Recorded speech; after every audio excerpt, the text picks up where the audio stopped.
Como decía Silvia, a nuestros invitados de hoy les une, por un lado, su pertenencia a una generación que se me hace profundamente lejana.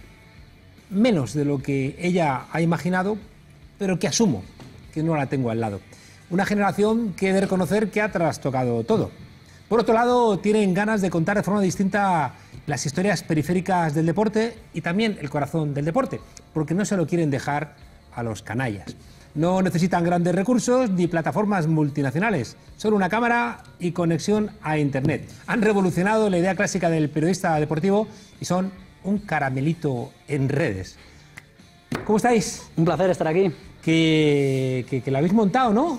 Bueno, llevamos años ya en esto del mundo digital y la verdad muy contentos. Hace 2 años que podemos vivir del mundo digital íntegramente. Habíamos estado en el periodismo analógico, en redacciones y demás. Ajá. Lo habíamos sufrido un poquito, pero bueno, hemos conseguido nuestro hueco Pero también. habéis sido un poco pardillos, ¿no? Bueno, Explica eso, a ver, explica. Yo tengo por ahí escuchado que os inventasteis un espacio de mucho éxito, que erais vosotros los responsables de que ese espacio tuviera mucho éxito y que al final... Bueno, esto todo tiene siempre una explicación. Como en las negociaciones entre empresas, nosotros somos como empresa presentadores, guionistas de este canal. Inicialmente éramos presentadores y guionistas y luego pues había la parte que estaba detrás de cámara, editores, diseñadores y demás, que era otra empresa, y no había un acuerdo de cara a la renegociación de la siguiente temporada. Entonces, no es que hayamos sido partidos, es que no hemos llegado a un acuerdo entre ambas partes. Bueno, pero el nombre lo habéis perdido. Bueno, ¿Qué las- al final el nombre no deja de ser nuestro nombre, Andrés Cabrera, Guillermo González, y la otra pata de la mesa que falta, Juana Roita, que al final yo creo que la audiencia siempre sigue Bueno, esos al nombres. final lo estáis, ¿no? A una velocidad vertiginosa estáis recuperando, ¿no? sí, había Esa audiencia. realmente lo que decía Andrés es que al fin y al cabo antes los medios de comunicación son un nombre, ¿no? Pero aquí lo que se basa realmente es que se fijan en las personas que forman ese nombre, ¿no? O sea, se fijan más en Juana Roita, Andrés Cabrera y Guillermo González, que son los que te comunican y te informan sobre el deporte. Sobre todo en el mundo ahora digital, la gente le gusta lo que hace, es decir, sigue a la persona, no sigue al medio. Claro. Nosotros no nos seguían tanto al medio, nuestras redes sociales tenían más seguidores que este medio, no el canal de YouTube, que era nuestra forma de difusión, pero al final a mí me siguen con otro proyecto, ahora hemos iniciado charlas de fútbol, que bueno, aquí traigo la camisetita de charlas Me de has fútbol. traído una para mí. Ah, pues si quieres te doy la mía, la Venga. cámara puesta. Esto Cobarde. después de cámaras. Oye, eso significa que se abren nuevas perspectivas para el periodismo fuera de lo tradicional, ¿no? Sí, por supuesto. Yo Le creo estoy que... diciendo a los periodistas que no tienen por qué ser tan complacientes con sus jefes. A ver, no es que le digamos eso, lo que le decimos es que se atrevan verdaderamente a utilizar sus propios recursos, que yo creo que también los pueden conseguir y hacer cosas tan importantes como la que consiguen los grandes dirigentes con medios de comunicación mucho más poderosos. O sea, al fin y al cabo nosotros, como tú bien has dicho, con una cámara, con una conexión a Internet y con un espacio medianamente aseado, hemos conseguido pues tener una buena audiencia, una comunidad ya creada y sobre todo pues poder hacer esa labor de periodista que realmente es lo que somos periodistas. Alumbradme, yo que pertenezco a una generación que está al borde de las catacumbas, según dice Silvia, que es la sabiduría. ¿Qué hay que hacer, no, en Internet para triunfar? Al final, Internet, yo creo que valoran que seas tú mismo, que te muestres tal y como eres. Sí que es cierto. Bueno, pero si viene Hegel y es el mismo, Hegel se come un... No, pero al final también evidentemente tienes que adaptar tu lenguaje, igual que tú en televisión adoptas un lenguaje, en radio adoptas otro. Nosotros lo que más nos costó es adaptar nuestro lenguaje. Veníamos del medio tradicional, veníamos de hacer radio, veníamos también de estar en medios tradicionales. Si ves los primeros ¿No vídeos... es igual la radio? No, No, para no nada. es igual. Al final tienes que hablar un público que normalmente es más juvenil, entonces tienes que usar un lenguaje más de la calle, más que fácil de entender, no engalanar tanto las palabras. Y una vez que te adaptas, los formatos tienen que ser más cortitos, normalmente no tan analítico.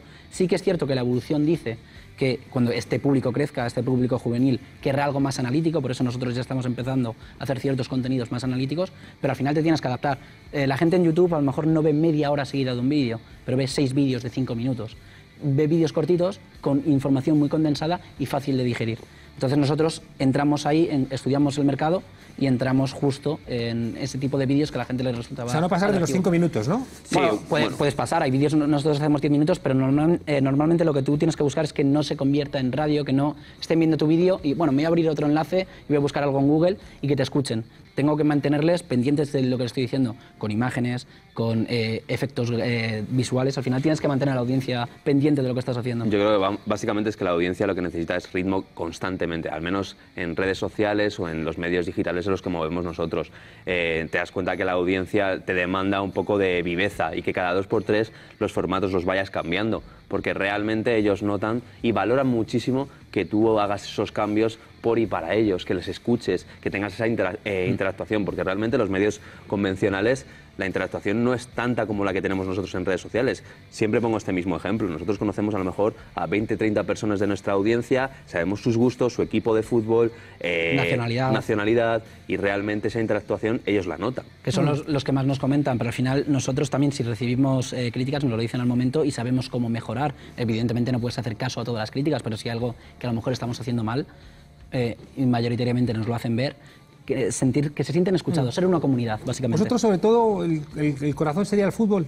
Nosotros nos hemos dedicado al fútbol porque al final yo de pequeño era mi pasión, pero yo cada vez empiezo a estudiar, a lo mejor esto te lo dejo aquí en primicia, de aquí al año que viene a lo mejor inicio un canal de historia porque también me interesa mucho la historia y a lo mejor empezar también a hacer esos pinitos fuera del fútbol, pero de momento yo personalmente he hecho solo fútbol. Sí, yo solamente fútbol. Sí que es cierto que en otros medios convencionales hemos hecho otros deportes, pero principalmente por nuestra pasión. Claro, pues déjame haceros una pregunta. Sí. En vuestro discurso tendréis que adaptaros a los gustos de la gente y eso implica que os encontráis de alguna manera servidas las posibilidades de entrar o de no entrar. Por tanto, perdéis o sacrificáis la posibilidad de transformar la manera de hacer las cosas. Transformar la manera... exactamente... Ahora que si tuviéramos recursos haría... Esto en YouTube, claro, en ediciones que no se ve. Nosotros hacemos a veces un chasca y luego aparece y queda muy chulo. Entonces, y vuestra cara así como... mirando así como... Somos un poquito más fantasiosos. Sobre todo porque yo tengo una pelea en todo lo que hacemos. Aquí es, bueno, cuánto me adapto a la gente y cuánto le fuerza a la gente a que vaya un poquito más allá, porque si no, ¿quién dicta los gustos? ¿Quién construye las preferencias? El fútbol que se ve en España, ¿quién lo ha construido?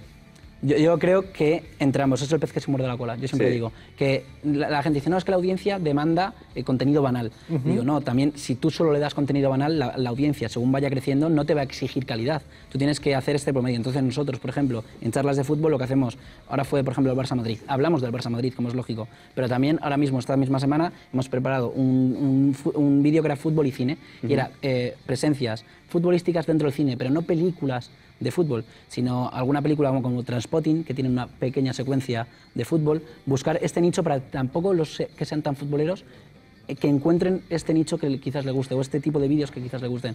Y evidentemente otros que les gusta hablar del Barça-Madrid, hemos hablado del Barça-Madrid. Al fin y al cabo también tenemos que informar porque somos periodistas y también intentamos hacer esa labor, pero también buscamos aportar precisamente ese valor de decir, vamos a buscar otros sectores, otros territorios en los que también tiene cabida el fútbol y, por ejemplo, otros ámbitos como la historia, el cine, o sea, intentamos abarcar todo lo que podemos.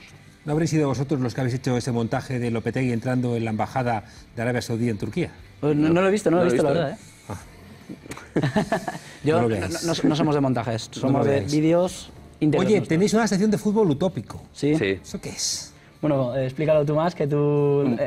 dentro del podcast lo trabajas tú más, dentro de YouTube lo trabajamos entre todos. Bueno, nosotros también nos hemos metido en una plataforma como es Podcast porque creemos que también va a crecer bastante en España y bueno, hemos metido una sección que es fútbol utópico. En base a una historia real, pues llega un momento, en un punto que nos imaginamos qué hubiera ocurrido si hubiera pasado otra cosa. Te pongo un ejemplo. Nosotros en el canal de YouTube son más selecciones o que no habían sido, por ejemplo. Te pongo un ejemplo. Si Luis Aragonés, que es una leyenda del fútbol español, pues si verdaderamente lo hubieran destituido antes de conseguir la Eurocopa de 2008, ¿qué hubiera ocurrido? Esto dentro del podcast Contrafácticos. y dentro de YouTube lo que hacemos es once ideal, por ejemplo, hemos hecho de cómo sería el once ideal del País Vasco, o de Cataluña o de Andalucía.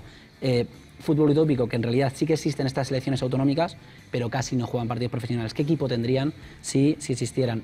¿Cómo sería el once ideal de Yugoslavia? Eso a la gente le gusta mucho porque unirías Croacia, Serbia y montarías un grandísimo equipo. Entonces, fútbol utópico es qué habría pasado, como bien ha explicado Guillermo. Si no se hubiera disuelto la República Yugoslavia. Si no se hubiera ido Yugoslavia, ¿qué equipo de fútbol tendría actualmente en 2018 Yugoslavia? Oye, tenemos en el fútbol, por un lado, a Galeano, ¿no? A Vázquez Montalbán, estos seres maravillosos, y luego hay mucho imbécil.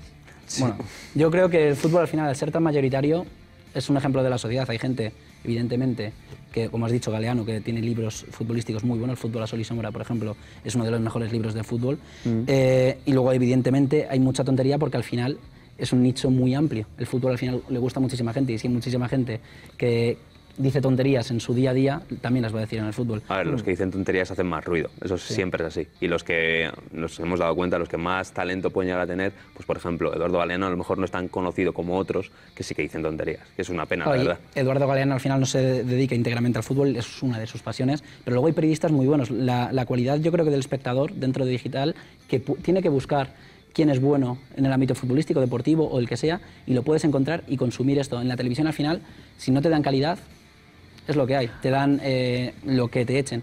Yo creo que en la el gente digital, ve mucha basura en televisión, claro, pero en digital tienes una cosa que no tienes en analógico, que es que puedes escoger lo que tú quieres y hay calidad si la buscas. Evidentemente no puedes ser pasivo, tienes que ser activo a la hora de buscar qué hay de calidad dentro de YouTube. ¿Y cuánta gente joven ha hecho buenos productos? Estoy pensando en revistas, ¿no?, de gente joven que han revolucionado la manera de entender el deporte, ¿no?, que no tienen nada que ver con el marca o con el as. Sí, hay gente muy buena. Bueno, de hecho nosotros, nuestro proyecto inicial fue en 2014, nos conocimos los tres, globalmente, 2013 quizás, con una revista digital. Nosotros éramos estudiantes de la carrera, Guille y yo íbamos a la misma facultad. Y luego, ¿Cuál? A la Complutense, somos de la Complutense. Qué gran universidad. Sí. Hoy hemos estado justo dando una charla ahí esta mañana y la verdad, yo siempre que vuelvo allí con mucho Es cariño. que es nuestra casa realmente. Claro. Pues la verdad, nosotros nos conocimos con este proyecto digital y cada primero de mes sacaban nuestra revista con entrevistas hechas que muchas veces nos decían, joder, ¿cómo conseguís estas entrevistas? Llamábamos a Nigeria, llamábamos... Yo recuerdo la guía de los mundiales 2014. Sí, hicimos... Era el mundial de fútbol contado por los mundialistas. O sea, realmente lo que venías diciendo, sí que vemos a mucha gente que tiene tanto talento y que intenta hacer cosas muy positivas desde revistas, desde podcasts, desde canales de YouTube. O sea, sobre todo gente joven que tiene ganas de comerse el mundo. Y que, ¿Las mujeres? También, pues, evidentemente. también, ¿Se han incorporado al fútbol? Sí, Sí. Poco a poco, tanto el fútbol femenino como las profesionales. Que yo, por ejemplo, te digo una experiencia que tuve en una redacción. Es muy complicado para una mujer entrar dentro del mundo del periodismo deportivo. Nosotros teníamos un jefe que no quería mujeres dentro de su redacción. Básicamente decía que nos distraía. Ahora creo que en el nuevo mundo digital, poco a poco, podíamos entrar, pero en el periodismo deportivo tradicional es muy complicado para una mujer hacerse un hueco, más complicado evidentemente que para un hombre. A mí me echó del fútbol la mercantilización del fútbol. Hombre. Me cuesta, me pesa más los sinvergüenzas que se dedican a hacer negocios en los palcos y que los veo absolutamente vinculados a la podredumbre de este país. Al final, o veo a los futbolistas, me llevan los demonios cuando veo a futbolistas negros de Brasil votando a favor de un tipo que desprecia a los negros. Creo que el mundo del fútbol a mí se me pudre por la injerencia del dinero. Sí, al fin y al cabo yo creo que el fútbol es un negocio y eso va a ser así. Lo que sí que es cierto, y a mí lo que más me podría preocupar es que no exista perspectiva en la sociedad, no sepan discernir verdaderamente lo que es el deporte y lo que conlleva el negocio del deporte, que yo creo que es una gran diferencia. No, al final yo estoy muy de acuerdo con eso. Hay un movimiento dentro del fútbol en España que es contra el fútbol negocio, contra el fútbol moderno, porque al final sí que entendemos que pueda mover muchas cantidades de dinero porque lo sigue mucha gente, pero cuando priorizas el negocio antes que el deporte hay un problema. Tienes que priorizar el deporte antes que el negocio. Yo, por ejemplo, tengo una cruzada esto personal contra cómo se está gestionando la Liga Española, porque al final la estás gestionando para gente que la ve en sus países, no en otros países diferentes, no gente que va al estadio, verdaderos aficionados del fútbol. Les pones un lunes a las 10, cuando el día siguiente tienes que trabajar, los niños no pueden ir al fútbol un lunes a las 10 de la noche. Ahí estás perjudicando al deporte. Hay que democratizar el fútbol.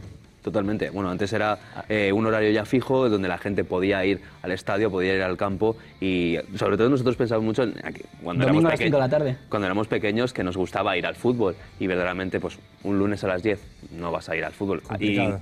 Incluso hay gente Pero que no va ya al hay teatro. partidos del siglo todas las semanas, ya Sí, se hay han fútbol todos los alargado los días. siglos. Andrés Cabrera, Guille González, charlas de fútbol.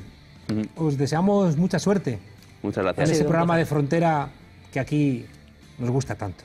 Así que gracias por hacer un fútbol más popular y democrático. Muchas gracias. El placer ha sido nuestro. Hasta la próxima. Lolo, se enfunda. Dos manzanas puedan dos manzanas. I have a pen, I have an apple, apple pen, Y si se suman una manzana y una pera, nunca pueden dar dos manzanas. pineapple pen, apple pen, pineapple pen. apple pen.